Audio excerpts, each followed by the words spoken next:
dia, Portugal! In Portugal, there's a YouTube show full of fun facts you need to know. Carl rings the bell and the members show to the GMP morning show. Featured guests will come and they will blow your mind. The audience will do so in kind. The little vanity mixed with some insanity on the morning show with GMP. Good morning, Portugal, and I'd like to welcome you to another fantastic day. Hey, Gumpers.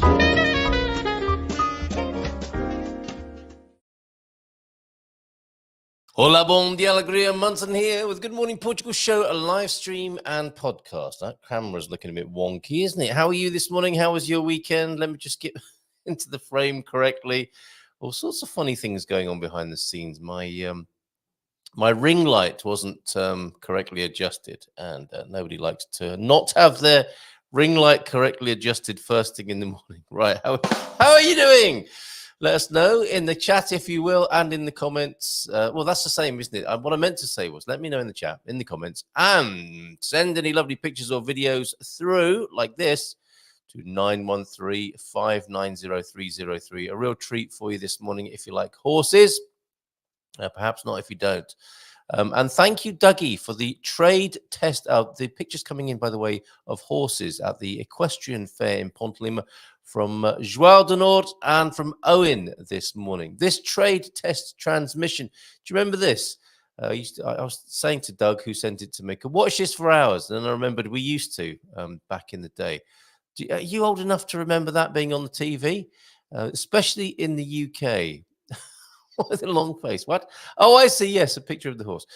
Thank you, Pete. Yeah, thank you, Doug, for that. Jackie's in. Pete's already in. Steve. Hello, Steve. Back in Portugal for another beautiful visit. I better take that off the screen, otherwise people will think we are just testing the show.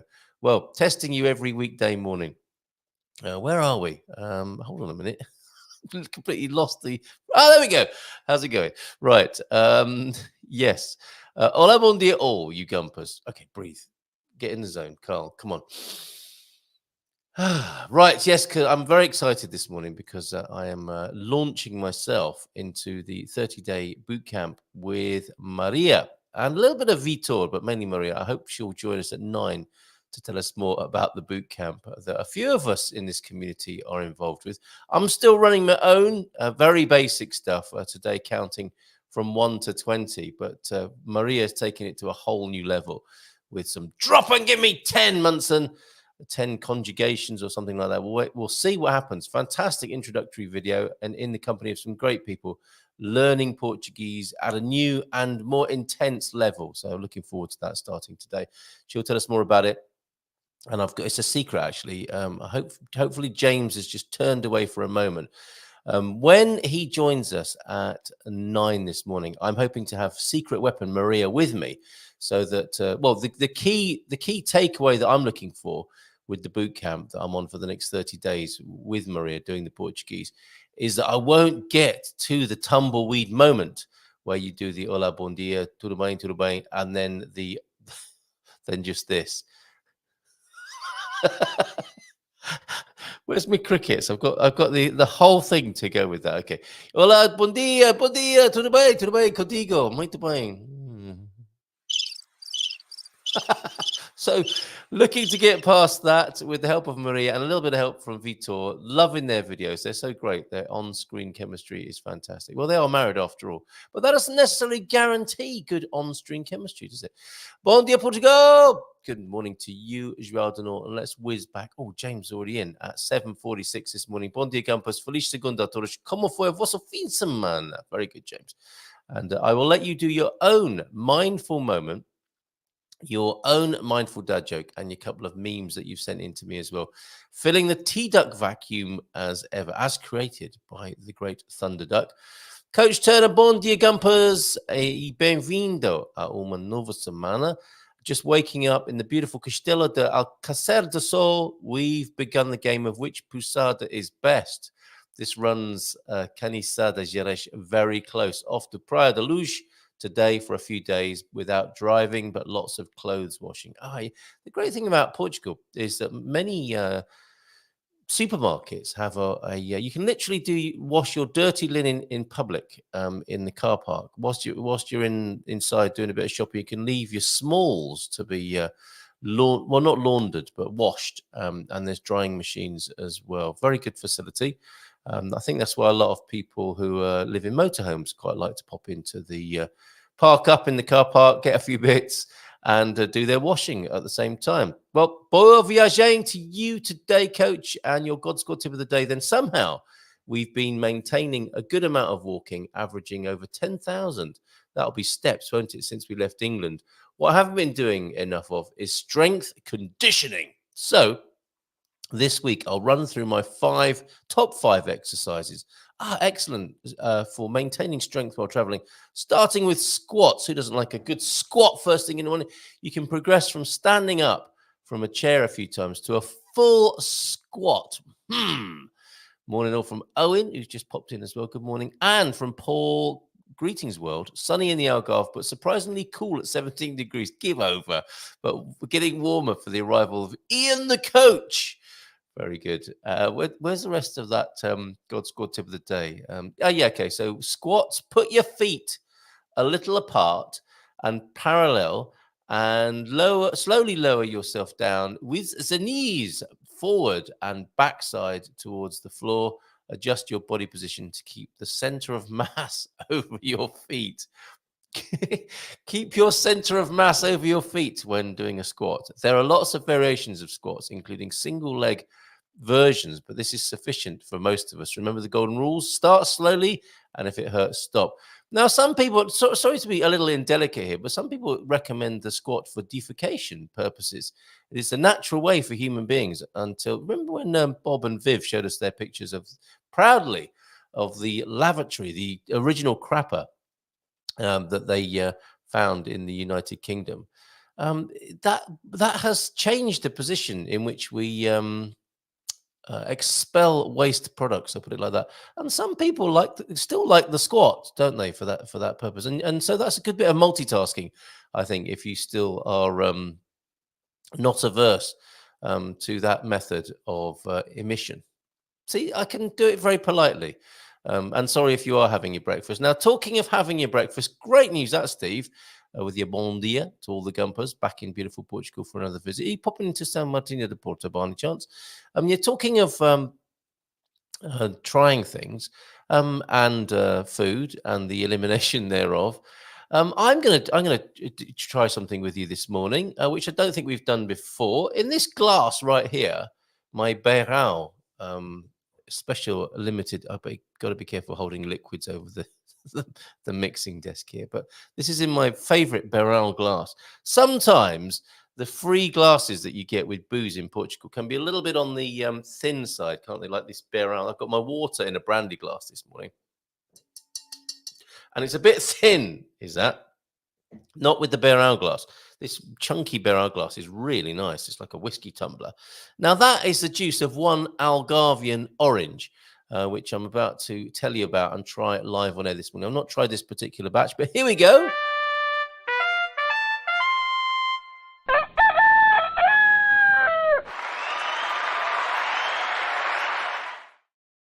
Cock-a-doodle-doo. And we near us, just at the end of our street, there's a lovely old chap who pulls up his truck into the road just off the main road here at the end of our street.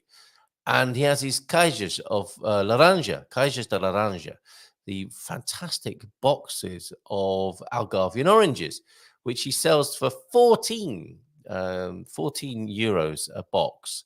And he tells me they're from, I mean, they are amazing. They are the Algarvian oranges. And he was doing a proper Benny Hill sketch the other day and saying, a kilo, it's like these are like a pound a go, as in weight. They weigh and just about a pound each. It's absolutely juicy to the max. And juice just one this morning, and that is the juice of just one Algarvian orange right there. Do you remember when Viv said, I'm from Florida, and these are the best orange? She doesn't really speak like that, but that's how I want somebody from Florida to speak. And I got to tell you, Portuguese oranges, they're the best in the world. Don't be telling people back home about that. Anyway, sorry, Viv. See you on the course if you're still speaking to me. Right, this is trying something Portuguese this morning. Algarvian orange juice, a really well-kept secret. Here we go.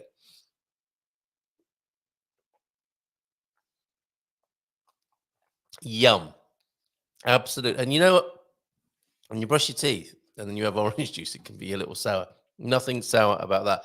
Absolute. It's a meal as well.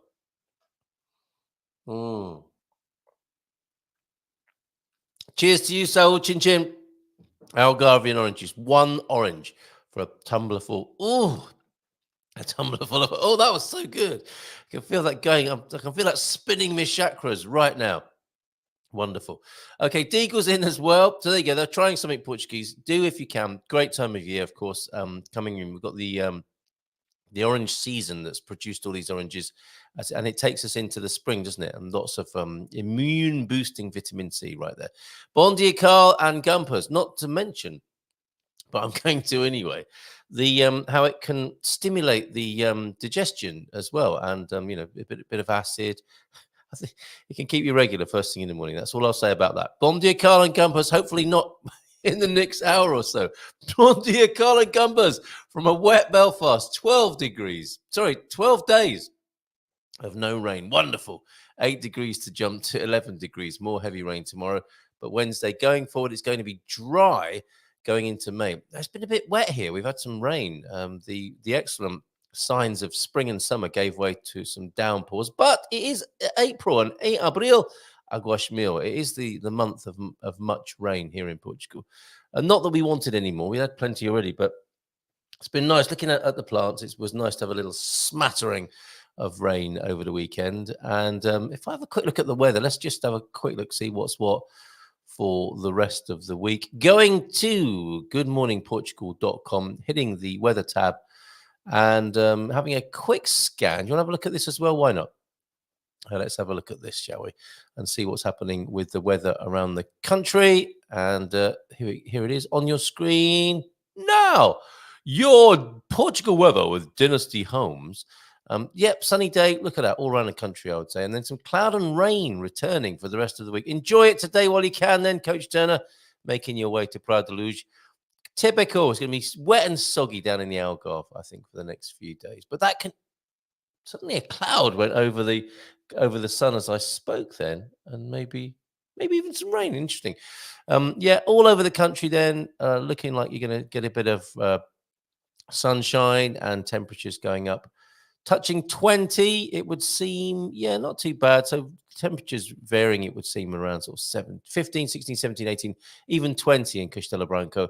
And in the capital, 17, currently a few clouds, and it's going to rise to 17, currently 13 degrees. And in Porto, 14 degrees will be the high today, currently 10, with a nice clear sky. But rain on its way, rain and cloud on the way, folks. That's your weather forecast for this morning. Good morning to you, Jackie, as well. Bon dia.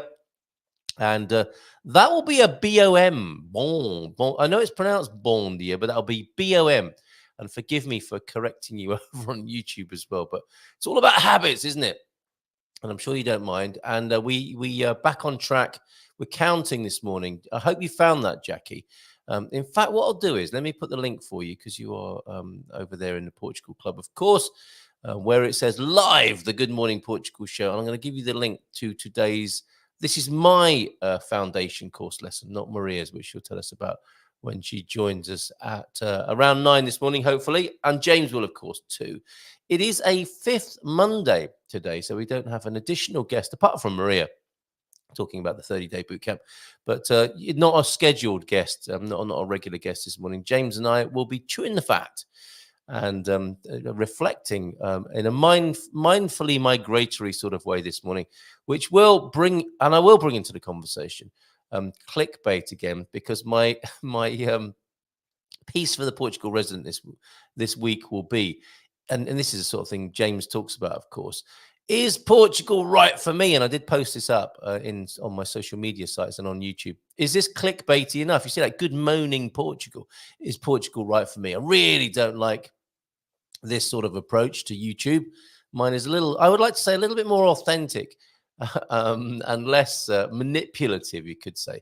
But I made this one for satirical purposes, and it will go alongside my article for the Portugal Resident this week. Is Portugal right for me? I will be answering the question, the shocking truth about moving to Portugal. And actually, yeah, without wanting to be clickbaity or controversial or sensational, I think what I write about this week is quite shocking, or it might come as a shock to some people.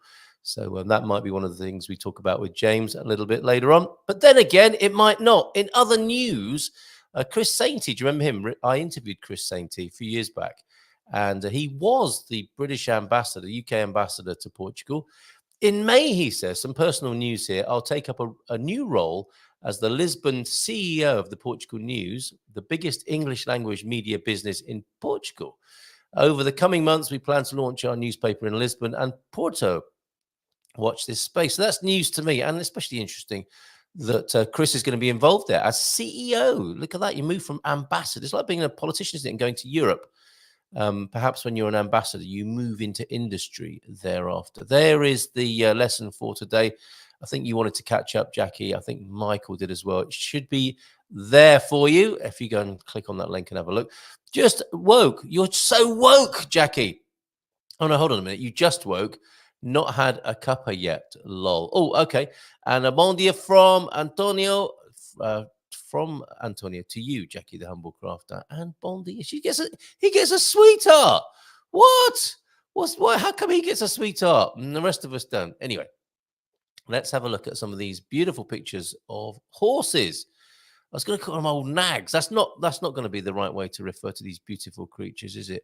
Look at these. Thank you very much, Joao Denort, and to you, Owen, as well. Got around to showing your wonderful pictures of cats in the windows of Caldash last week. You sent them to me ages ago, didn't you? And I had them on my picture deck, and we finally showed them on Friday, I think it was. We're still celebrating the aftermath of the Carnation Revolution, of course. And, well, not the aftermath of the Carnation Revolution. Well, in a way we are, 50 years later, but certainly the celebrations, the 50-year anniversary celebrations. I think a good time was had by all around Portugal. Definitely not woke. Put away, Carl. There you go, Antonio. I get a my darling this morning. All right, my darling. Good to have you here this morning, Jackie. Look, let's carry on with these pictures of horses, shall we? An equestrian fair up in Pontelima. I remember when we were there, when me and Mrs. M and the family were there, they were getting ready, I think, for this equestrian fair. Absolutely, people beautifully turned out for this, and the horses have been to the barbers or the hairdressers as well, by the look of them. These are absolutely superb photos. Thanks, John. Thank you, Owen. And I think we've got a bit of VT, which will roll as well. Absolutely stunning, aren't they? Look at them. Both beast and man right there. Look at them. Absolutely beautiful. I think John says something to that effect about how majestic and beautiful these creatures are. And he sent us a little bit of video as well. So let's see if we can find that for you. You can see a horse skipping along as they do at these equestrian events. Oh yeah, here we go. Enjoy this. If you love horses, you'll love this. I think even if you don't love horses, you can admire the incredible skills of both horse and rider alike.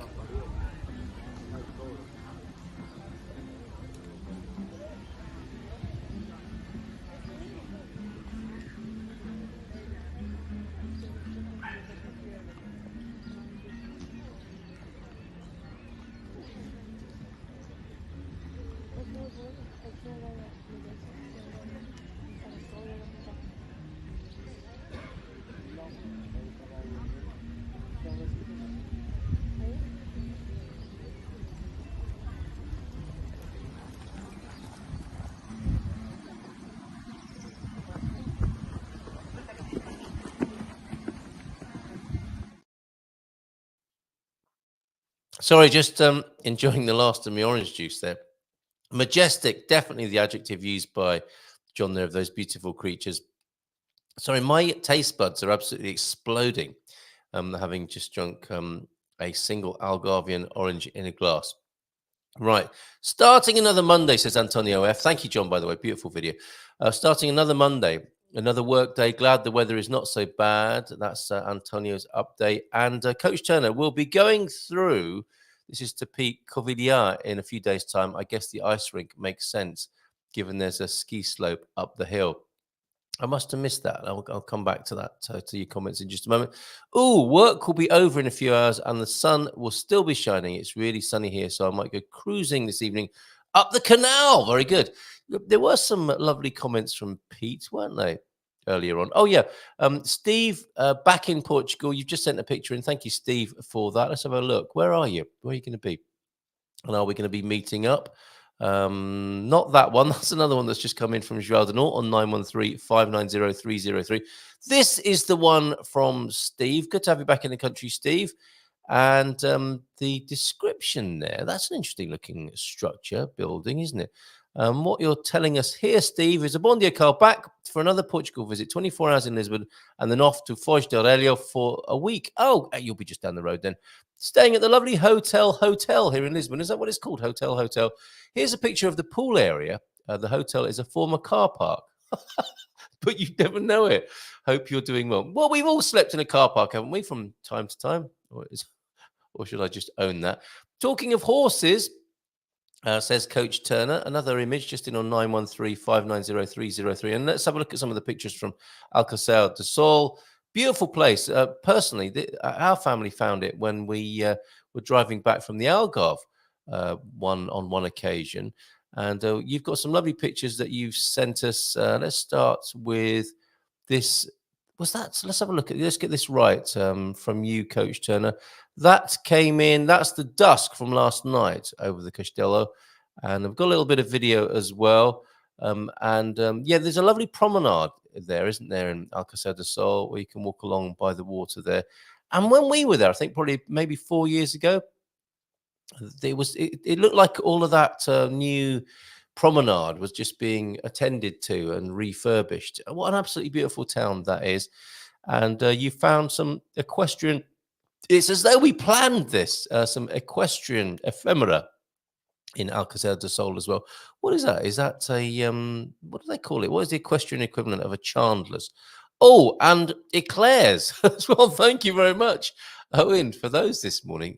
I did see those in preparation, en preparação. And what were they like? In fact, I'm reluctant to show everybody because we're not going to get to taste them, are we? But going back to Coach Turner, talking of horses, came across this saddlery, not a chandlery, a saddlery in the middle of, I mean, it's not that difficult, is it, Carl, to figure that out? It's a saddlery if it's to do with horses in the middle of Alcaçer. Beautiful saddles plus handmade bags and shoes. Luckily, it was closed. Yeah, you can. The smell of leather. Some of us like that smell, that aroma more than others here for various reasons, of course. Thank you very much for all your wonderful pictures that are coming in. James getting ready. He's back in his natural environment as well. The not the cowboy hat is hanging on in its usual place, just so you know. And let's go back to your comments until we chat with James. And I think my secret weapon will be beside me, I hope, when it comes to the tumbleweed moment. Dimash, good morning to you. A bon dia, mon sang. Thank you very much. A bon dia to you. I was going to say, I'm leaping straight to my contigo. Tudo bem, I'm meant to say to you, Dimash. Deagle, tell us about it. I just got everything cleared for the fire deadline. And last night, the rain is going to make everything shoot up. Beautiful sunshine this morning. You never had to worry about things like that, did you, back in the day when you lived in urban London? But now, look at this. Rain comes. Oh, no, I'm going to have to be ice trimmed my lawn. No euphemism there, Pete. Ice trimmed my lawn because it's such a postage stamp of a thing. I can only imagine the sense of dread you might get when there's a rain shower and all of the canna and grass and goodness knows what else is sprouting up suddenly out of the ground. Bon dia, Portugal, from João de Norte this morning. And yeah, greetings from Paul as well in the Algarve. And talking of squats, did anyone know that the Portugal has an ice rink in Covilhã, and their ice hockey team will run us up at the international tournament on Saturday? Didn't know that. And that's what coach is referring to there, I think. Now, What is the connection between squatting and being in an ice rink? Is that because people spend most of their time, if they're not very good at it, squatting to get up, having fallen over? Bon dia, Gumpers. Hope everyone had a great weekend. We had a busy weekend running up to Porto, retrieving our daughter from her class trip to the Azores, and a volleyball game yesterday. How did she? So she's straight back from the Azores and into a volleyball game. Amazing. They keep the kids busy here, don't they? How was the trip to the Azores there, Michael? Good to see you last week.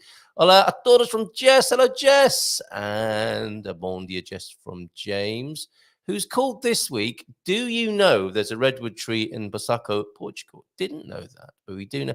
Of course, I did know that, actually. I've walked past it. But I didn't register it as a redwood, I don't suppose.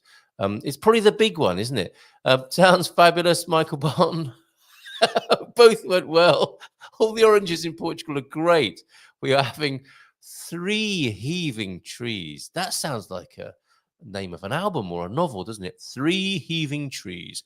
But Portugal still imports oranges from Spain. It is weird, that, isn't it? And it's weird that there should even be oranges in the supermarket, quite frankly, when there are so many on the trees here and so many end up on the ground. And who else has joined us this morning? Let's have a look. Yes, okay, Jackie's got the link. That's great. And Coach is going to Covidiaque, so maybe not to go to the ice rink. Just think how much faster you would be around the track there. Your 100 meters time would improve, Coach, or maybe not, with some ice skates on.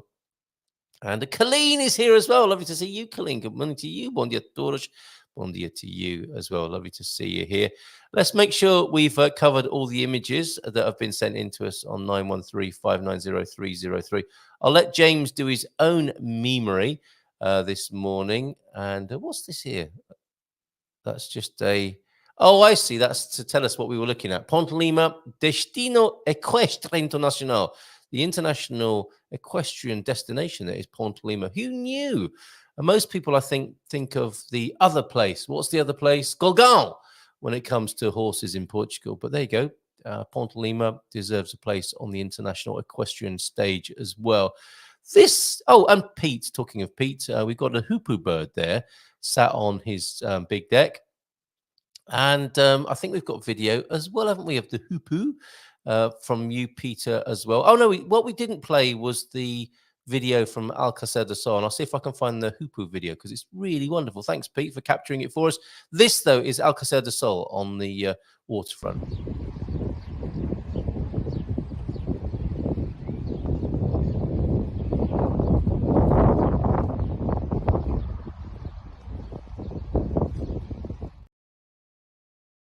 Excellent. Thank you very much, Coach. And a bit of video then of a hoopoe bird, which makes the most beautiful sound and flies in the most beautiful way as well. Let's get this up on the screen for you as well. The video of the moving hoopoe, which I'm sure I just saved that and it's just disappeared again. Oh, here it is. Found it now with Pete's lovely chair. His swinging chair that looks a little bit 70s. Some of those glamour photos from the 1970s where they used to rub a little bit of Vaseline around the lens. Do you remember those photographs? They had a particular color quality to them, and semi-clad ladies generally in wicker chairs. That chair there, very evocative. I don't know if you use it for the same purposes. You don't have to say, Peter. Oh, we can do a little bit of a voiceover here. Because, of course, there is a pane of glass separating us from the call of the hoopoe on the other side. Now, I see a little bit of a blessing on the window there. Did the hoopoe do that as well, Peter, as it flew towards your home there? But isn't that beautiful? With his erect plumage, standing just there, looking into the house, maybe having the same thoughts as Pete. You know, Pete and Diane looking out, going, "Oh, isn't that bird beautiful?" And that hoopoe might be sitting there thinking, "Oh, look at those lovely humans inside there. Aren't they nice?" Just preening himself, not a care in the world there. That's the bird, not Pete. Although Pete probably does preen himself without a care in the world. Maybe sat in that particular chair there. So thank you very much, Pete, for thinking of us. Oh, there it goes. Oh, look at that. Fantastic. Lovely flash of the plumage. And again, I am not talking about Pete. I am talking about the hoopoe bird. Let's play his theme tune because he'll be with us on the other side of this.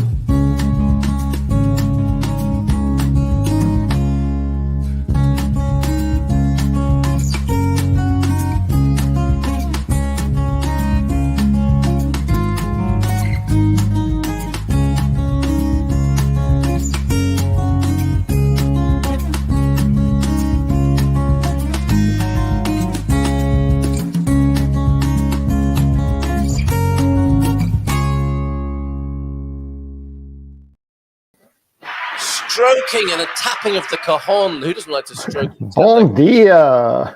Bom dia. Hola, bom dia, tudo bem? Sim, tudo. E tu? Como foi o teu fim de semana? Hold on a minute. I've got some help. Bom dia! I've got help here. I've got help this morning so that I can avoid this moment. Hola, bom dia to you all on the screen this morning. Vitor, Maria. Bom dia, tudo bem? Bom dia. Now, I don't know if that came up as one of the reasons why people want to join you on your bootcamp course, but me and James, for the last, 3 years, have kind of got to that moment in our conversation. And I think you're very able to take people past that point, are you not? Yes and no. So what I mean by this, we can provide all of the tools and environment for that to happen, but it's all ultimately up to the individual. Oh, do I have to take responsibility again? Absolutely. Yes, we have to carry ourselves over that line, Carl. Oh, dear. It has nothing to do with us. It has nothing to do with you. It has to do with doing the work that needs to be done.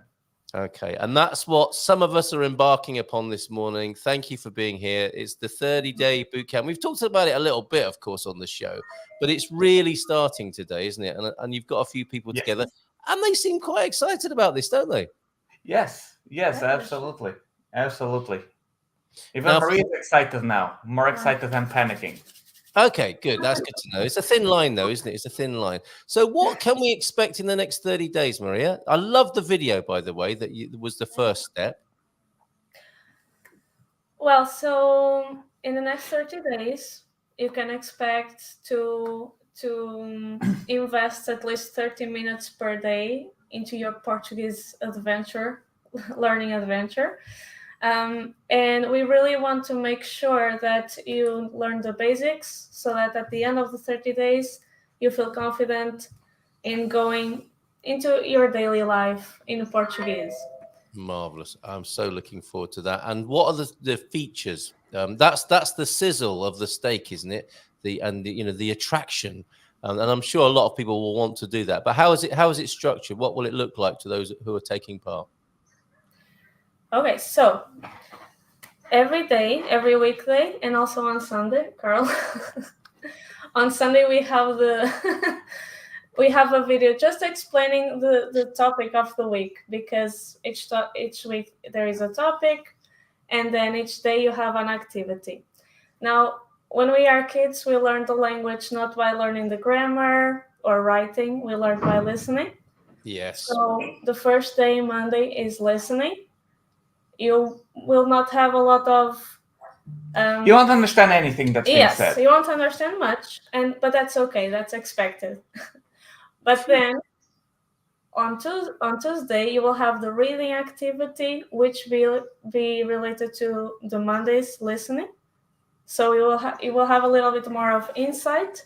On Wednesday, you have some exercise, usually related with survival verbs, because I believe that's really important. And many people told me, I need help with verbs. So we have 8 survival verbs, and we will get into them. Very good. And on Wednesdays, you will also have a little bit of a breakdown about the text and maybe some cultural part of the text, some expressions that we used, so that you can really understand what you listen to. And then on Thursday, let me see if I remember what I wrote on the calendar. On Thursday, you have the writing activity. So it will still be about the topic. You will never be starting from scratch, because you already built during the last days your skills to be able to write, to listen, to read. Okay? Wonderful. And by Friday, I'll be fluent. Yes, that's what I'm hoping for. Yes. Yeah. So if I may interject here, just to give some context. So for the last few years... To manage expectations. We'll see, yeah. But for example, for the last few years, we've been both learning each our own language, right? She's been focusing on Russian. I've been focusing on Mandarin, as you know. And, not only learning a language, but I love learning about how a language is learned, and she as well, and we exchange ideas. So all what we're doing on this training course here has been a distillation of every effective technique we've been learned for language learning. And it is quite different from what most people do, right? I don't know if you remember from our video, and many people here didn't see, but the secret to language learning is to, first of all, trust that your brain will understand the language. Because I've noticed, even with myself, that when I learn more about Mandarin or whatever it is, I don't even realize that I'm learning. I think I told you about that case where I listened to a text like several times for about an hour. I could only understand about 10% of it. 2 days later, I put up the text again. I put on the audio again. I had not studied any Chinese within that period of time, and now I could understand about 85%. So that's one of the reasons why, if you start with the audio, even for a complete beginner that has no idea what any of it is, what it sounds, what the words we're using, the idea is to start getting immersion, start getting your brain accustomed to the sounds and the language. And then when you start studying the text, you'll start going, oh, so that's the word I recognize. Yeah. And that's when it triggers really effective learning. And sometimes you don't even have, I think that for Chinese, I maybe had about 5 or 10 words, or not that many more, that I went, oh, so that's what it means. Almost everything else that I know, and I can already have a basic conversation about a few topics, almost everything else, I learned it without realizing that I had learned it. Mm-hmm. Very good. Okay, so you will get that corroboration from, because you're listening and you'll be reading as well, and your kind of senses or the input coming in from different directions will assist you in overcoming this thing that you mentioned there, that we learn differently as children, or we learn as children in a certain way, and then something happens when we become adults that undermines that, which is, yes, I'm not learning anything. Those sorts of thoughts, and people have that with languages, don't they? Which you don't have when you're a kid. Go on. Yes, and not only that, is that we tend, when we're adults, we tend to front load all of the theory and the alphabets and the sounds and the verbs and the grammar, and you don't have a context to apply that to, right? Yeah. So, for example, when a native, for example, even in Chinese again, right? Because it's usually considered the hardest language. Yeah. Even when Chinese children start learning all of the hundreds and thousands of characters in elementary school, they already learn Chinese. They already know how to speak it fluently. So they already know the words. It's just a matter of converting them from the word to pen and paper. But when most people start learning Chinese from scratch, it's like, okay, here are all the characters you need to learn how to write. And you're like, I have no idea what any of them mean or how the words mean, right? Yep.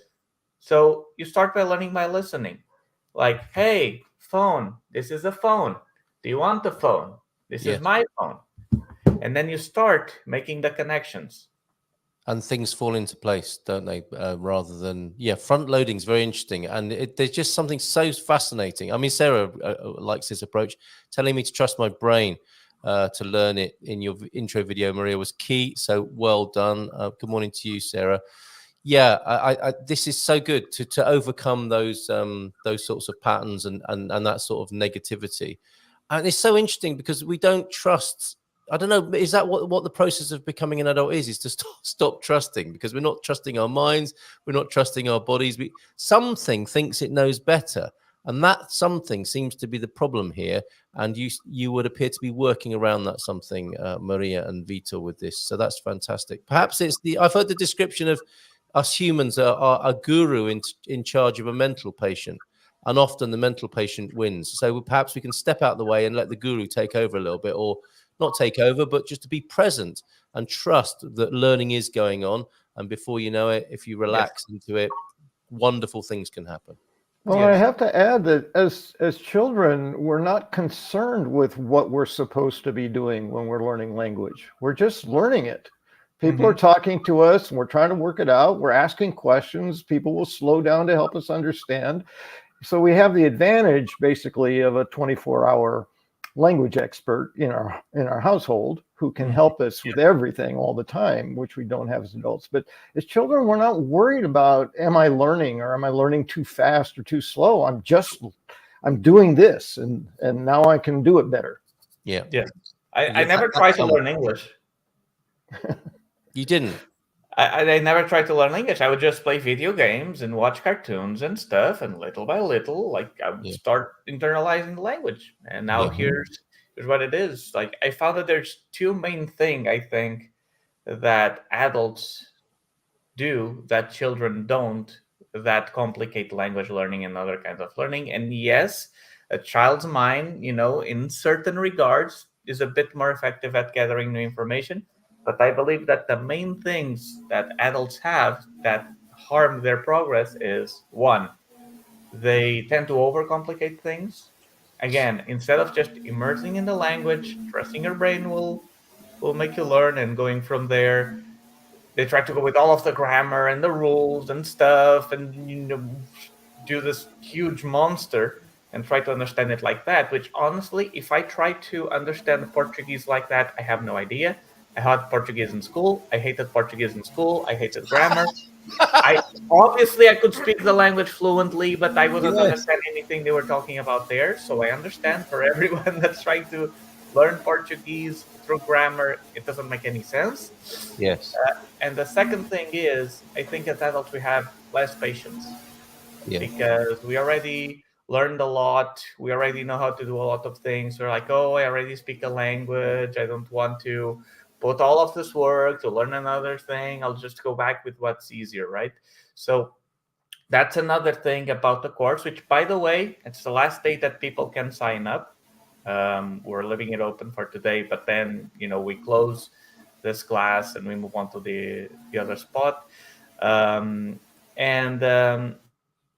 Where was I going with this? Yes. I wanted to ask you about that because is it still possible to join this one? I mean, it feels like we are just for today. Yes, we're on the aeroplane. We're on the airplane. When you get the last call. I remember. Yes, I remember what I was gonna say. Yeah.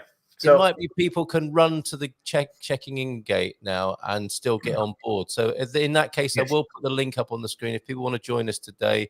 Sarah's in there. We've got a few for me. I don't want to give without their permission. I don't want to say who's on the course unless they say so themselves here. As I said in the Facebook group, so Sarah's outed herself as being part of the boot camp. It's time to rip off the Band-Aid. I suppose this is what is holding the mental patient in charge. Yes. So see you there, Sarah, and the others. You know who you are. And some questions are coming in, and we will talk about mindful migration, of course, with James in just a moment. We just had a little bit of a slight change in schedule and some funny noises coming from your end there, James, as well. That's why I've muted you up, but I'll come back to you. What did you remember to say there, Vitor? Yes. So before getting there, I also want to say that we made a special code for today. If people use the code GMP on checkout, they get a €5 discount. Get it. That's always nice. What I remembered is that one of the things about this course is that, some people are worried 30 days speaking English is going to be hard. Let me assure you that you're going to feel like you're drowning every single day. Thank you. This is going to be traumatic. That's why it's called a challenge. Yes, this is going to be terrible. You're going to feel like, oh, dear Lord, what have I done? But here's the thing, right? It's meant to be that way. It's meant to be challenging. It's meant to immerse you, because that feeling of helplessness that you'll feel here and there, that's what's going to push you further. That's what's going to keep you to actually learn and apply, because if you were comfortable, like there wouldn't be much more that you would be learning from it, right? So keeping up the high intensity, it's meant for people to keep each other accountable as well. You'll have, it's just about 30 minutes a day maximum. I guess if you're effective, could be 1 hour, could be however long you want. But as long as you do it, right? you're going to have things to do every day. Very good. Okay. Weekend off.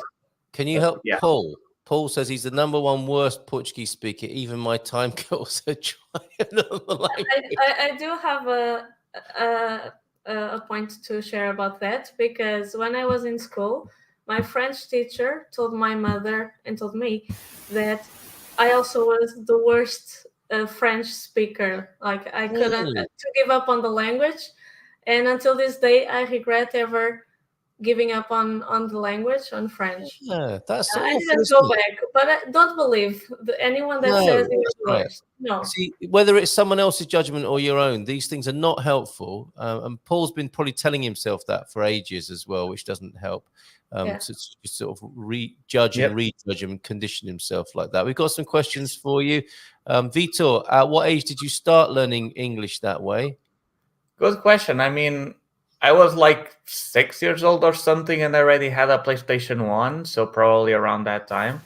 But again, I never, thought like, hey, I want to learn English. I'm going to learn English. I would just do things that were English, and then kept going from there. For example, on the topic of video games, I think I only had one video game back then that was in Portuguese, actual European Portuguese, which was astounding for the era. Yeah. Okay. Well, on that note, what's the best computer game to play in Portuguese then? So if somebody wants to reverse engineer that or use that idea, what would be the best way to do that? We speak to so many people. I think Luisa was talking to somebody, a lad. Yeah, we're at the bowling in Caldas on Friday, and we were talking to a young lad in there, and the usual thing. Wow, your English is amazing. Where did you learn English? Did you go to England? Did you go to America? No, I played computer games. Just like you. This lad, Yes. he'd learned his English through. I've never been to America or the UK.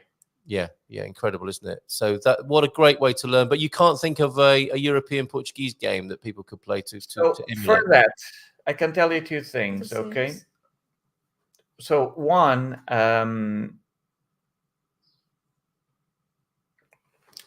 is I think the most important thing is a game that you do enjoy playing, right? So you have more motivation to do the thing. So for that, maybe we could have a private chat, see what kind of games you play, what kind of games you like, and maybe I can recommend a few. And the second thing is that I found that, I've been experimenting a lot with my language learning as well recently. And I found that probably more important than finding one good game is to find several different sources of different games or different shows or whatever, because using one word or one phrase or whatever in like one medium or one game or whatever several times is not as effective as seeing the same word in 2 or 3 different contexts, maybe in different games or different cartoons or whatever, because your brain creates new connections and it helps solidify each word. Very good. Yes, multi-context. So you could use TV, you could use radio. I was listening to Antena Deutsch, which is the classical and jazz. It's like the posh radio station.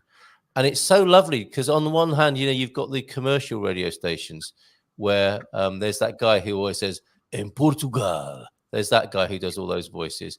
And then on Antena Deutsch, you have people who are speaking the King's Portuguese, it sounds like. And they love enunciating, and it's a joy for them to speak Portuguese, and they're sort of enjoying uttering every word. So a number of different sources is great, which is I think what you were saying there, Vitor. The other thing I wanted to ask you: when you're a kid learning, many of us, will be surrounded by parents who are encouraging as well, and not necessarily, criticizing or judging us too harshly as we. I mean, the first thing that happens with language is the first word you say, everyone's delighted, aren't they? Even if it's poo-poo or something really silly like that. Your parents are delighted that you've said your first word. Are you going to be the mum and dad of this course, given that we're talking about this approach? And who is who? Is like Maria going to be all nice to us, and then she says, if you don't learn these verbs, Vitor's going to speak to you when he gets home. Is that how it's going to work? Now, Maria is going to show up at your house with a wooden spoon. Traditional Portuguese style. Yes. Very good. And you've got a slipper, maybe, for a little bit of extra. No, it's a wooden spoon. It's a wooden spoon. Okay, fantastic. I'm glad I asked. Okay, any more from you, James, on this matter? You know where you live. You do. You've got the Well, I'm aware that Netflix has 3 or 4 European Portuguese language films that are available. That, I mean, an advantage to that is you can watch them over and over, or you can repeat. There's a lot of things you can do to hear it better. I wouldn't necessarily trust the English subtitles. I don't know that. I know very little Portuguese, but I know a few of the profanity words. And very often on Netflix, they don't use them. They say them, but then they change it to something softer in the translation. So if they do it there, they probably do it with some other words. I've heard, for instance, in English, they say, listen, and then the Portuguese subtitle will say, olha. It's like, no, wait, that's look, that's not listen. So those kinds of things can get confusing. But still, to hear the language as it's spoken in a context that you can begin to understand what's going on can be very helpful. And I'm thrilled that you asked the question, Carl, about how long it took, because us adults think, oh, all I got to do is watch cartoons for a year and I'll be fluent. It's like, no, Victor, you probably did that for 5 or 6 years before you became fluent. Am I correct? From age 6? I don't know how long it took, but I remember that even when I was quite young, I had this idea that my dad was super good at English. Now I know better. And then I would go to him like, hey, Dad, what does this word mean? And he'd be like, oh, I don't know. And I was like, why doesn't he know? I kind of know it. And that's when, I kept immersing. But yes, so the other thing is that learning a language really is, kind of like a lifestyle, right? The reason why, or my case again, I'm so fluent with Chinese right now is because I try to live in the language as much as possible. I don't know what effect that has on our mental state, but like when I'm going to a shower, I put like a Chinese drama or something in the background, right? I don't understand most of what they're saying, but then I understand one word, and then one word, and then one word that I understand, and another word next, and by context, I can figure out what that word means. But exposure, keep doing it, keep learning, keep listening. Sometimes I go back to older videos that I listened, and now I understand a little bit more and create more connections and context. So it really has to do with immersing. Yeah. Another thing I can recommend for anyone learning Portuguese, and again, this is one very good example of putting yourself in a drowning situation. Put your phone in your target language. You want to learn Portuguese? Put your phone in Portuguese. Now you have to understand what it says in there, otherwise you're deleting grandma's pictures or something. Yeah. That I've done Zoom calls, live webinars, and I've had to turn it off because it got too stressful. But that is a great idea. On your phone, if you put your settings to Portuguese on your phone, or when you're some people have to do this in a rental car, don't they? They get the Portuguese sat nav coming up, so that can be really helpful in the right context as well. So that's another great tip. So people can still join today only. There's the link to do so, and if you quote GMP, you'll get an extra $5 off, which is half a prato de dia, let's face it, which is a great offer. So thank you very much to both of you. Good luck with it. Looking forward to working with you. Is there anything else you'd like to say in parting? Again, it's the last day. We're here to help. And after this 30-day challenge is done, we're going to keep thinking of new and better ways of helping people learn Portuguese. Small sneak peek, we had an idea. Should we share it? Or is it a secret? Oh, I say. Just scoop. It's not a secret. Okay. No, I think nós tivemos o carro. I can understand you. No, so we, the one of the most important things for language learning is learning things that you actually care about. Okay. Yes. So one of my challenges is that, for example, in learning Chinese, sometimes there are certain words or phrases or vocabulary that I'd like to learn. And because my level is still not super great, it's a bit hard for me to find specific content to my needs. So we'll probably start making, small courselets. I don't know if it's going to be $2, $5, $10, 20 or whatever. It will be like several different ones, but each one with vocabulary and examples of a certain context or industry or domain. Yeah. Like, hey, you want to learn real estate vocabulary. So a small course that only talks about vocabulary or construction or materials or, things like that. Another one maybe for agriculture, Yes. vegetables and this and that, and planting, and you need to buy a hose. So we do a scenario where we go to the store and buy a hose, right? Well, James and I could have the mindful one. We have the touchy-feely sessions where all the language is about how people feel and articulating themselves and sharing from a authentic place. That'd be a pretty good one. I think me and James would buy that one. What a lovely idea! And I've got to say, from the first video I've seen, your on-screen chemistry and your style of production is very engaging. So I'm really, really pleased with that so far. It's wonderful seeing the pair of you communicating and delivering the way you do on screen. So congratulations on getting the course out. Looking forward to working with you for the next 30 days. The stakes are high because, we're in a very public position here, aren't we? And in 30 days from now, the proof will be in the pudding, as it were. So we shall see. And James will be assessing me over the next few weeks, every Monday morning, I suspect, as well. Wow. Okay, so in terms of gardening then, bros before hose. I see what you did there. Very good. Okay, thank you. Thank you both for being here. Good luck with the course, and see you later on today in some way or other. All right, ciao, bye for now. Excellent stuff. There they go. Peter and Maria. Wonderful. How about that, James? Wonderful. Sounds like a great course. Yeah, looking forward to that. I think I don't know what was happening. It sounded like there was a gale blowing through. No, it's spring. So this is the first Monday morning. Someone's having their yard trimmed. There's a strimmer just going on and on and on and on outside. Believe it or not, I've got the microphone and it's outside. All my doors and windows are closed, and that sound still penetrated through. So yeah, okay. That's the sound we need to get used to, as you say. It's spring in Portugal. The sound of strimming will be ever present for the next few months. Mowing and blowing and all those wonderful loud machinery for gardening. Yes, Maria is recommending The Sims as a game to learn Portuguese. Haha.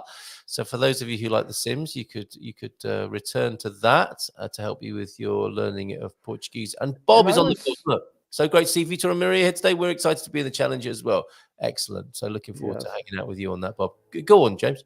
Well, I was just going to say, with the video gaming, one of the things that happens, because English is the international language, especially now, a lot of video gaming is with other people online with you while you play the game. So there's a lot of chatter and talk that goes on there. But it's all in English because that's the default language. So that's an advantage and a disadvantage for us English speakers. We don't have to learn it to do that, but it doesn't help us to learn a specific language that isn't English. So I would recommend movies and also sports, because you get context. And so you get a lot of terminology of the sports. If you take football, there's kicking the ball and across the field, you get a lot of names and things like that. But you'll get certain terminology and certain explanations of what they're doing in the sport that are all within the context of just that sport. So well, whatever sport they are listening. They're still listening in the background. A football focused bit courselet would be very good, Vitor Maria. And this one, how to deal with pets as well and animals.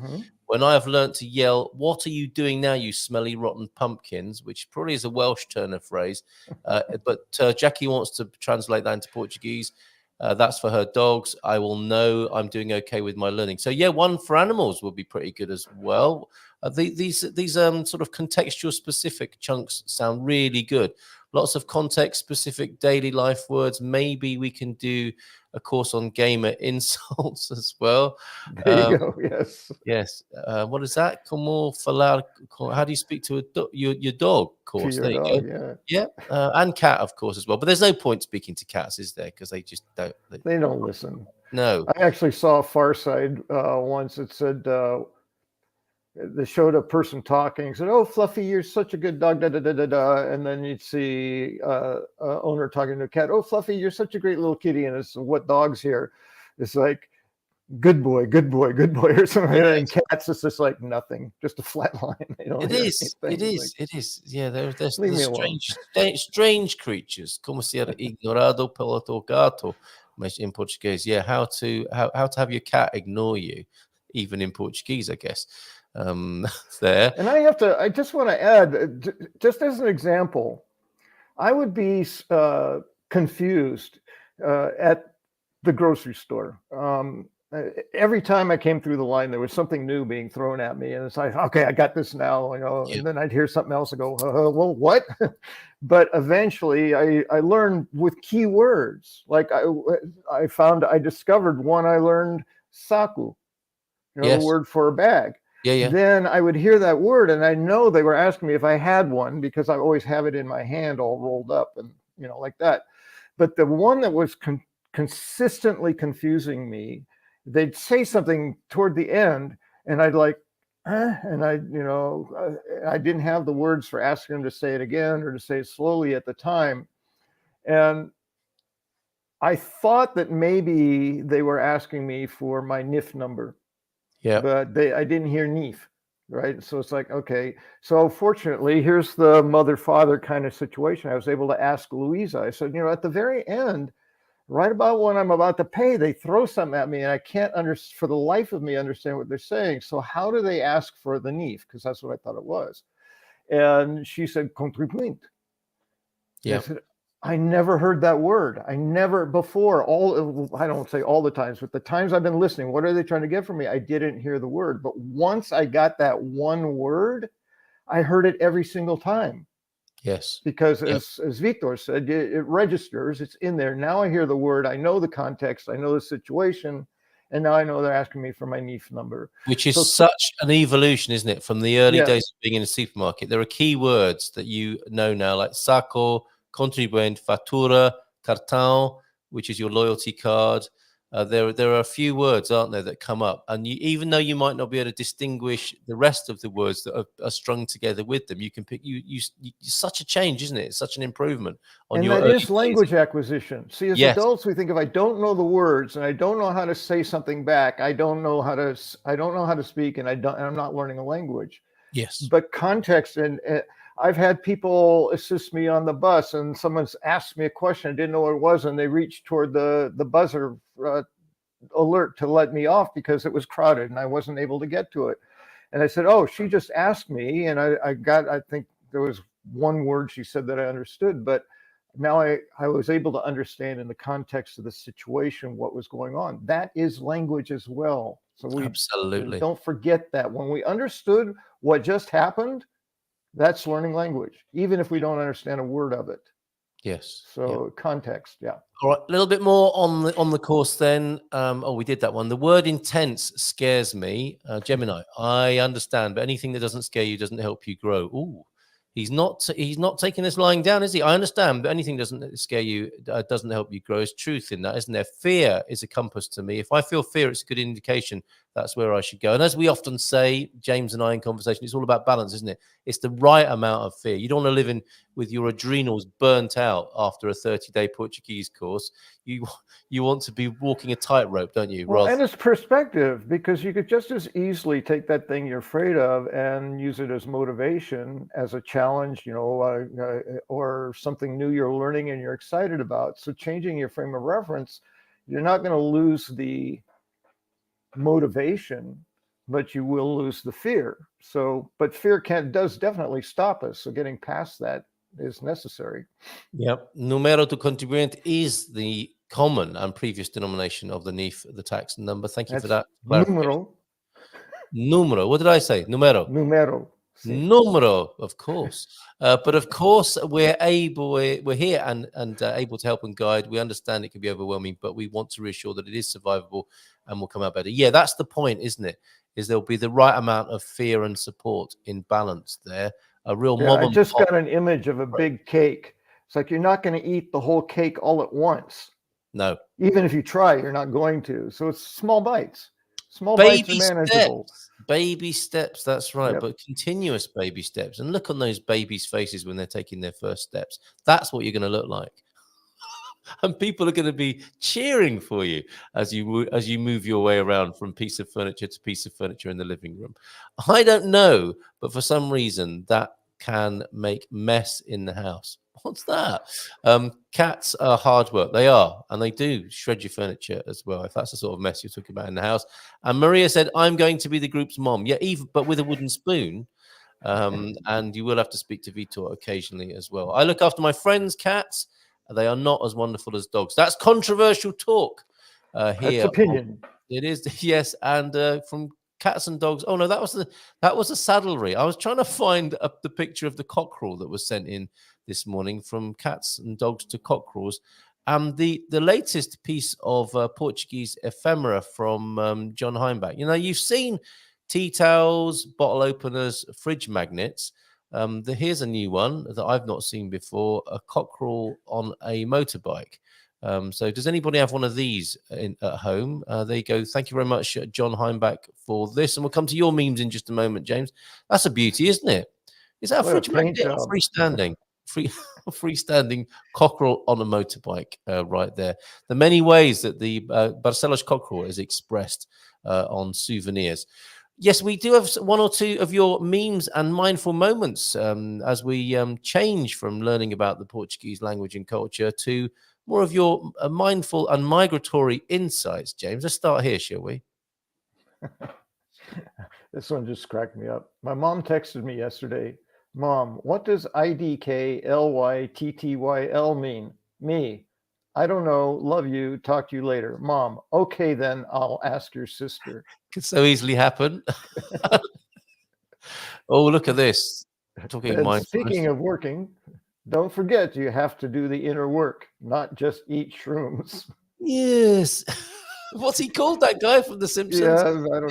Mr. Burns. That's Mr. Burns telling you that. In case that was your strategy, are you suggesting some hard work has to take? Like, we're back to learning the language again, aren't we? And taking responsibility, and not just, I don't know, hallucinogenic mushrooms. I'm not sure that's part of the 30-day course. I doubt it very much, but that would be a quick way to learn anything. But then you forget it all, don't you? And you'd have to be constantly eating mushrooms.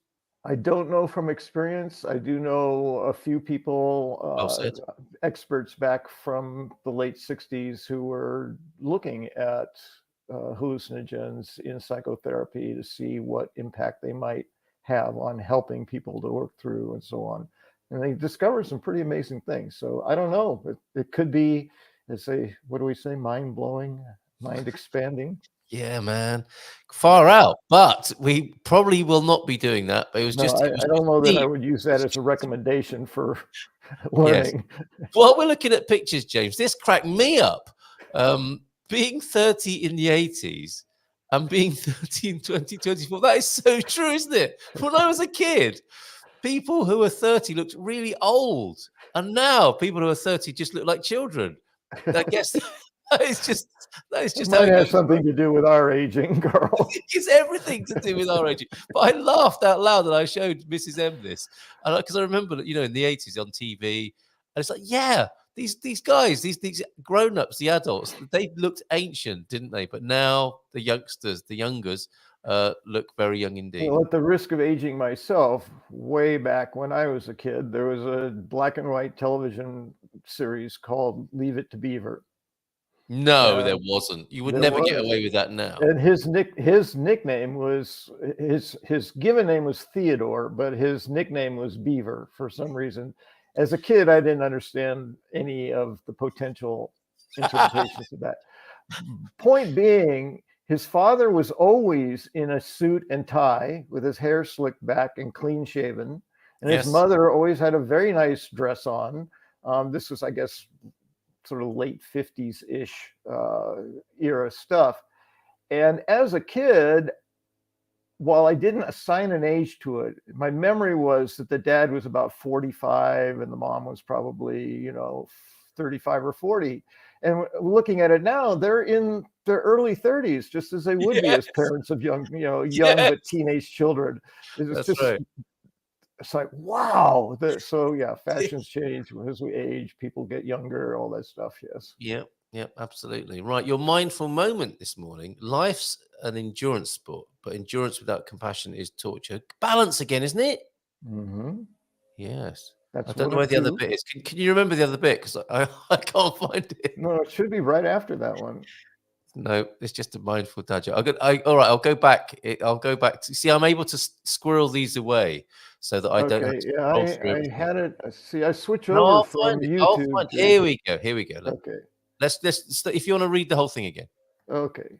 Life is an endurance sport, but endurance without compassion is torture. Living mindfully, we bring our whole heart to the event of being alive so that we can be present from beginning to end. Yes, observing what's going on rather than just being involved in the drama of it. And of course, I mean, this is a recurring theme this morning. When you feel overwhelmed, sometimes it's not the easiest moment to be mindful, is it? This is the great irony and paradox of human existence, isn't it? Yes, and it's not generally a good moment for the mindful person to say, just relax. Just relax, take it easy. What's the matter with you? Chill, man. Just breathe. You'll be okay. It's like, shut up. But it is incredible, isn't it? You could argue the times you most need mindfulness are perhaps the times you're most difficult to achieve mindfulness. Absolutely, yes. Yeah. And what's to be done about that? Try again. Well, for me, the whole process of mindfulness is a practice, right? So it's taken me decades, really, when I look at it, to move from just being reactive to taking a beat before reacting so I can actually respond, to actually being mindful so that I will ask myself questions before I get to engage. Sometimes I'll ask myself the questions when I notice that I'm reacting. It's like, yes. It's like, breathe, stop. Yep. Take a breath. And so again, the breath is always my go-to default. And then ask a question about myself. What's going on? Why are you so reactive to this? Why is this making you angry? Why are you so sad? Why are you whatever? Look at myself. And because it always, when you're reacting, it always looks like it's the other person or the thing outside of you. And it's never that. Your reaction is always what's going on in you.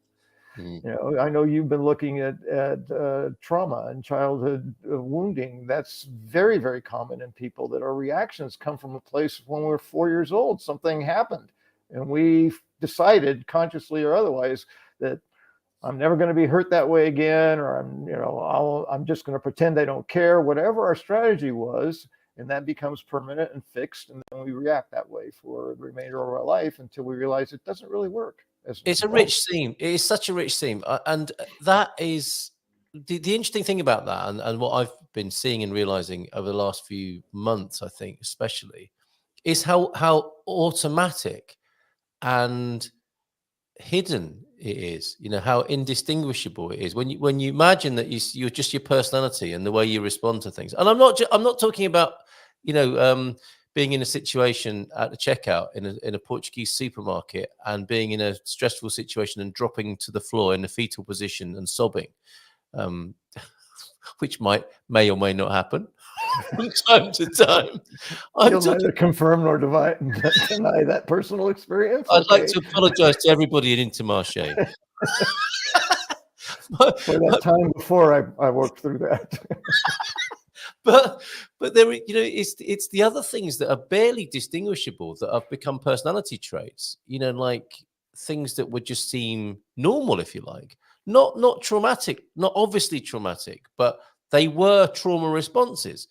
Mm-hmm. And I think there's so much of that we barely recognize. Our whole personalities are formed out of survival, aren't they? So if some of your personality traits, including the good ones that people love about you, are formed out of survival, they may well be automatic and not choices. Now, that's not to say you should give them up, because they might be admirable and attractive to yourself. But the mindful approach is this strategy still useful for me? Is it working? Does this help me, or does this hurt me? Yes. And then if you decide it doesn't help you, then the question is, what else could I do that would be helpful? Yes.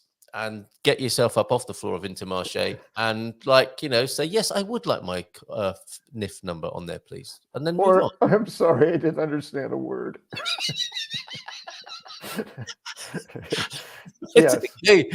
But Right. that takes practice. Again, like the language, like so much. And I'm seeing the application to, I mean, it was perfect. I wasn't quite sure what I wanted to address today. And I put a note, mindful moving. And then you mentioned your article and all of this stuff. Mindfulness can be applied to everything that we do in life, but Yeah. there are these moments of freak out. There are these moments, why did I decide to do that? That was the stupidest thing. The times we're in stress and freak out, the practice of mindfulness will be incredibly helpful. Again, when you practice and practice and practice, just taking a beat and taking a breath. Yes. That well alone, that very simple act will help everything that puts you in a situation where you're feeling stress. And It like doesn't learning make it language, it's ongoing, isn't it? It is Yes. it's a language you speak to yourself in, perhaps you might say. And it doesn't make the stressor go away. It just helps you deal with the stress better in a more Yes. constructive way. Absolutely. So the language, again, it doesn't make the fact that you're committed to learning the language go away. You're still committed to that. But maybe in those moments where you're starting to freak out or possibly beat yourself up because you're the worst Portuguese speaker in the world, you can go, wait, does that help me? Or does it hurt me? Well, in my life, that would hurt me. So what's another strategy I could take? Maybe I could change my position on learning being a fun challenge as opposed to this piece of labor that everyone around me tells me it is. And I believe it, not because it's necessarily so. My go-to with the language is I learned English and I speak it really well. But it took me, probably 17 years to get to a level where I can speak like I speak now. A minimum of 7 just to have kind of a regular conversation with somebody. So we need to be kind to ourselves and patient, as Victor said. Understand it's going to take some time. And look at it as a new hobby that I'm learning.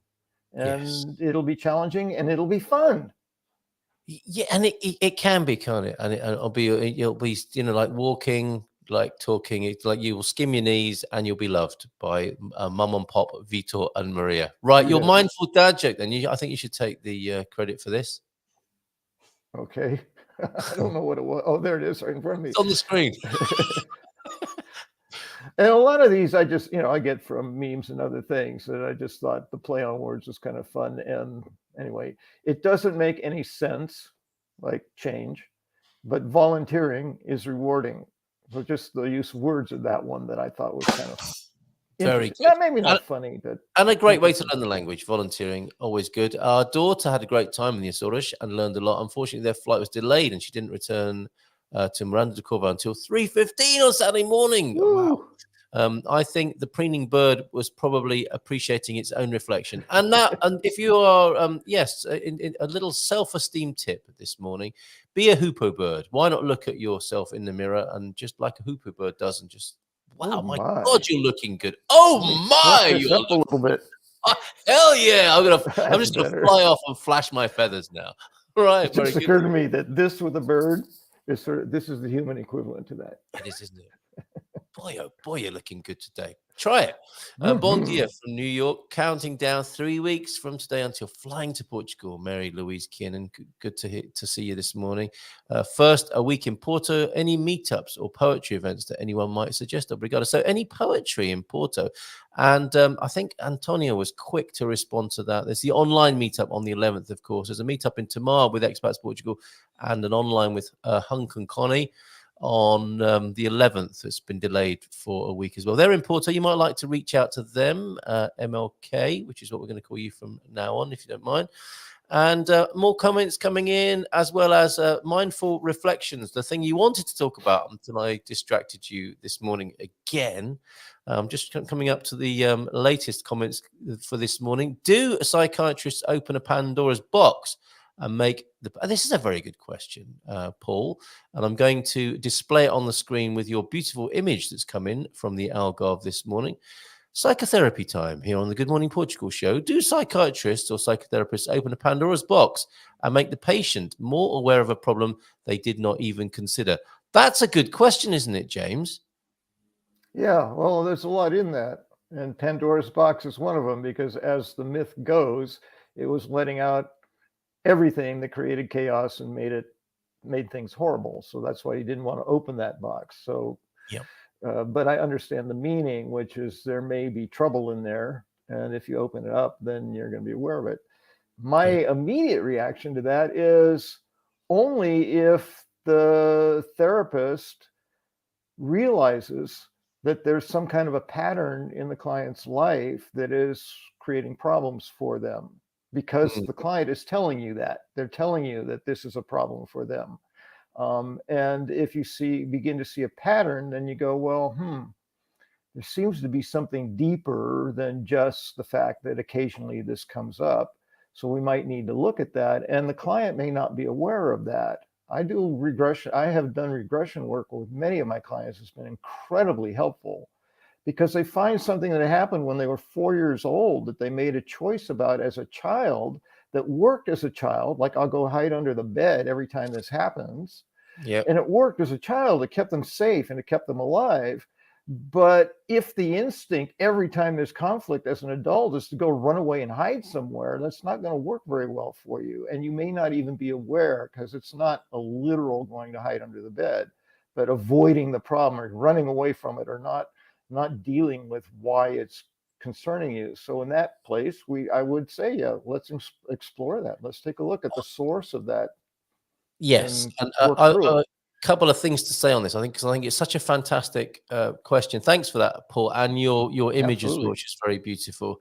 I think it's a lot to do with intention. So if the psychiatrist's intention is to make lots of money and see a person for 20 or 30 years, then that's probably what they'll do, and it would be in their interest to find more problems to talk about.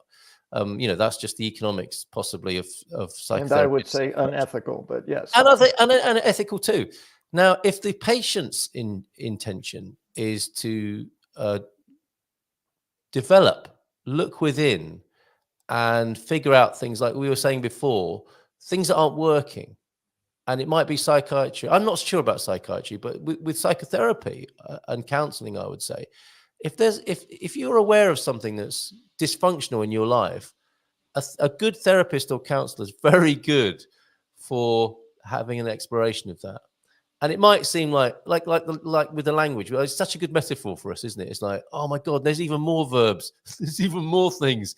That's the same with psychotherapy, I think. It's like, okay, I scratched the surface there. Now I do understand why I want to run and hide under a bed.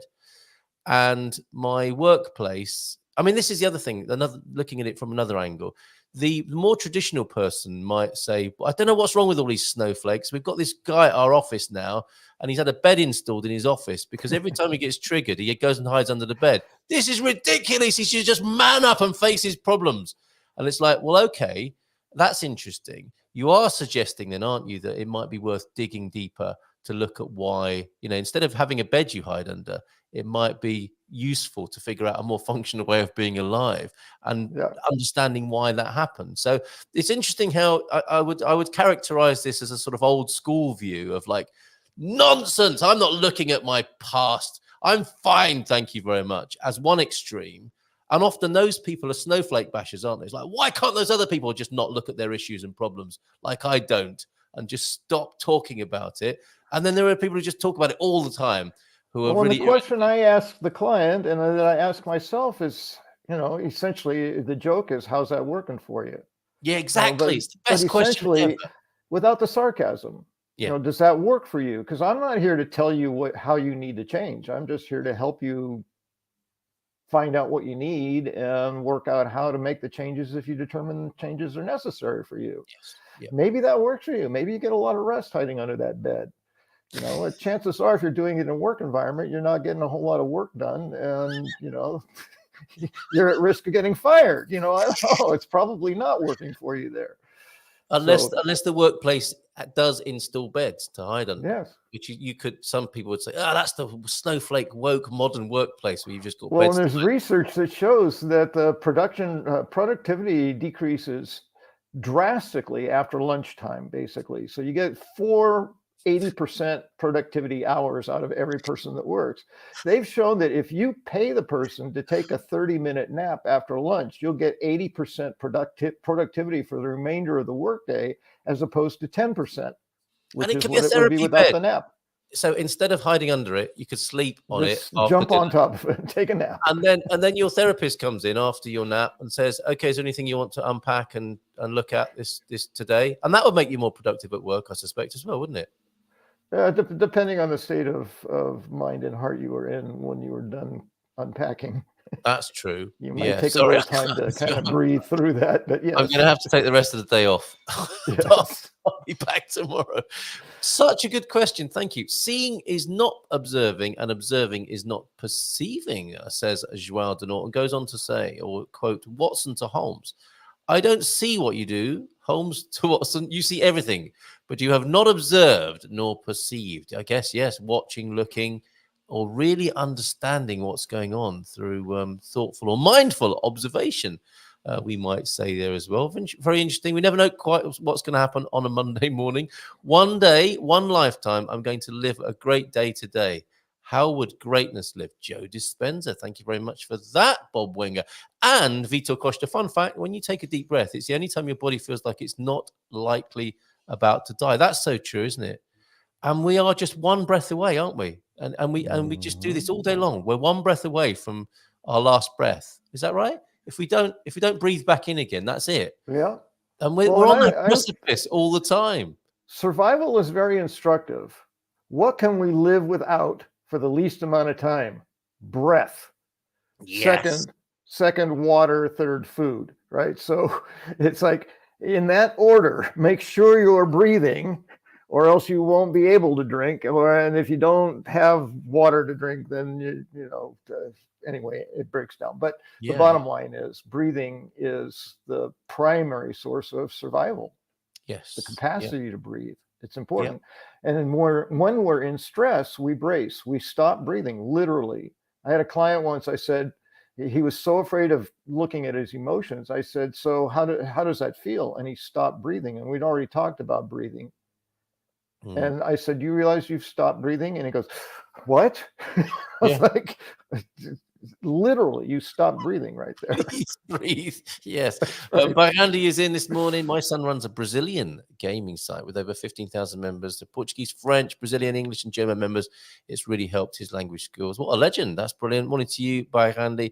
And on a practical note, hiding under the bed may actually work when you're 5, but when you're an adult, probably not a comfortable fit. Now, if you see anybody in a bed shop in Portugal trying to fit underneath, you now know why they're doing that. Probably unresolved issues.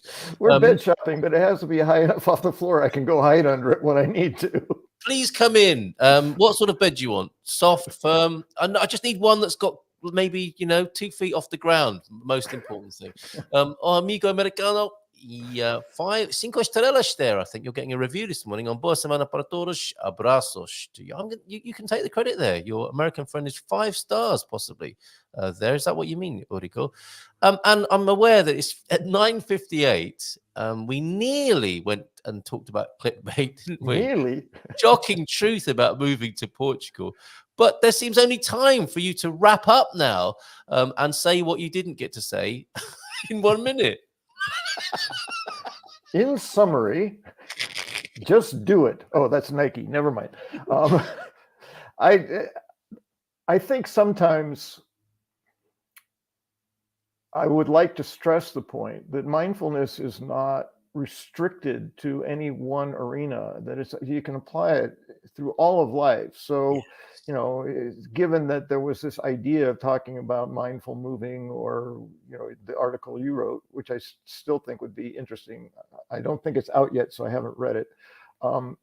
But keep in mind that everything we've talked about, whether it's, unwrapping your emotional challenges or learning a language, it's all applicable to this move that we've taken, those of us who are here and those who are considering doing it, that mindfulness will only be an advantage. And that requires taking a step, a beat, just like rather than just jumping into a reaction. For me, it's always about taking a deep breath and taking a moment to what's going on with me. when Yeah. I'm freaking out, when I'm feeling stressed, when I'm mad at somebody. It could be my partner, it could be VFS, doesn't matter. When there's anger involved, that's a reaction to something that's going on. And if you take that beat, take a breath, consider it, and ask yourself the question, you will be better off for it. Thank you, James. And I think this is why people are like, oh, mindfulness. Why are people going on about mindfulness? It's because it's been turned into a thing. It's not a thing, is it? It's a process. It's ongoing, and it's something you can practice. And just like a language. You're just like a language, and it's in the practice of language, of mindfulness, of anything, of football, anything that we do has everything within it for our learning and for our unfoldment as human beings, as well as the skill itself. So if you wonder why we talk about mindfulness every Monday, it's because I just think it's a rich, unending seam. So thank you very much for being here. And here's an interesting thought from Vitor. Everyone wants to change, or almost nobody wants to change. Well, it's actually getting down to it and taking responsibility is more difficult, isn't it, than talking about it? So it's talk. Oh no, Baran, you can't just chuck that in at the end of the show. We'll pick that up maybe next Monday. And depends on how much you pay for it. Exactly. It depends how well qualified your psychiatrist is, perhaps as well. But I think he's making the point there. Is just like, everybody wants to change and talks about change, but nobody wants to change. And shout out and fair play to the human beings. Well, actually taking action is difficult sometimes. I'd say it's not that they don't want to change. And people want to change, they don't want to do the work. Right. That's as you the said thing. before. It requires commitment and effort and time and energy, and sometimes it's painful. But any kind of change, whether it's learning a language, making a move, or doing your personal work, it applies to all of that. And you need love and support. You need good friends, community, don't you? I mean, just like we're doing with the language, again, using the same metaphor, we're in a group of people with this boot camp who are going through the same thing. And perhaps when it comes to, I think you said unwrapping your emotional issues, which is a nice way of putting it, that too requires good support and good friendship and people perhaps in the same sort of general direction of travel and with the same sort of intentions and aspirations in life. And I think we have that to some extent in this lovely community here. So thank you for facilitating and stimulating that as you do every Monday, James. And I look forward to speaking to you again next Monday. And always my pleasure. Take care, mate. Bye for now. And everybody have a great week. We shall see you soon. Bye for now. Well, see you tomorrow. In fact, let's go and have a cup of coffee. Hasta mañana.